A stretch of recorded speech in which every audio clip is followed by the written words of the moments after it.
പിതാവിന്റെയും പുത്രന്റെയും പരിശുദ്ധാത്മാവിന്റെയും നാമത്തിൽ ആമേൻ. സ്വർഗീയ പിതാവേ, ഈ അനുഗ്രഹിക്കപ്പെട്ട പ്രഭാതത്തിനായിട്ട് അങ്ങേ ഞങ്ങൾ നന്ദിയോടെ സ്തുതിക്കുന്നു. ഞങ്ങളുടെ എല്ലാവരുടെയും ജീവിതത്തിൽ ഒരു സന്തോഷകരമായ ഒരു ദിവസം കൂടി കടന്നു വന്നതിനായിട്ട് അങ്ങേ ഞങ്ങൾ നന്ദിയോടെ സ്തുതിക്കുന്നു.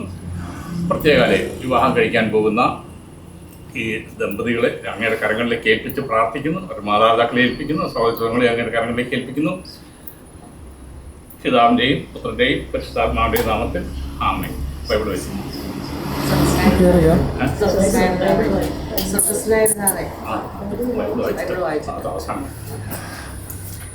അത്യുന്നതന്റെ സംരക്ഷണത്തിൽ വസിക്കുന്നതിനും സർവശക്തന്റെ തണലിൽ കഴിയുന്നതിനും കർത്താവിനോട് എൻ്റെ സങ്കേതവും എൻ്റെ കോട്ടയും ഞാൻ ആശ്രയിക്കുന്ന എൻ്റെ ദൈവവും എന്ന് പറയുന്നു.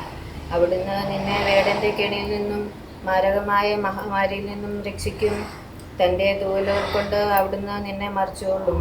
അവിടുത്തെ ചിറകുകൾക്ക് കീഴിൽ നിനക്ക് അഭയം ലഭിക്കും.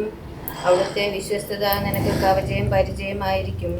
രാത്രിയിലെ ഭീകരതയും പകൽ പറക്കുന്ന അസ്ത്രത്തെയും നീ ഭയപ്പെടേണ്ട. ഇരുട്ടിൽ സഞ്ചരിക്കുന്ന മഹാമാരിയും നട്ടുച്ചയ്ക്ക് വരുന്ന വിനാശത്തെയും നീ പേടിക്കേണ്ട. നിന്റെ പാർശ്വങ്ങളിൽ 1000 മരിച്ചു വീണേക്കാം, നിന്റെ വലതുവശത്ത് 10,000 എങ്കിലും നിനക്ക് ഒരനർത്ഥവും സംഭവിക്കുകയില്ല. ദുഷ്ടരുടെ പ്രതിഫലം നിന്റെ കണ്ണുകൾ കൊണ്ട് തന്നെ നീ കാണും. നീ കർത്താവിൽ ആശ്രയിച്ച് അത്യുന്നതനിൽ നിന്റെ വാസം ഉറപ്പിച്ചു.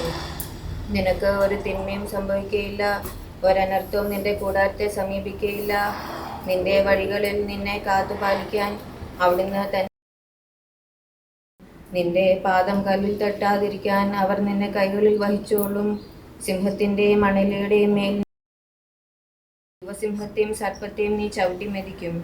അവൻ സ്നേഹത്തിൽ എന്നോട് ഒട്ടുനിൽക്കുന്നതിനാൽ ഞാൻ അവനെ രക്ഷിക്കും. അവൻ എൻ്റെ നാമം അറിയുന്നത് കൊണ്ട് ഞാൻ അവനെ സംരക്ഷിക്കും.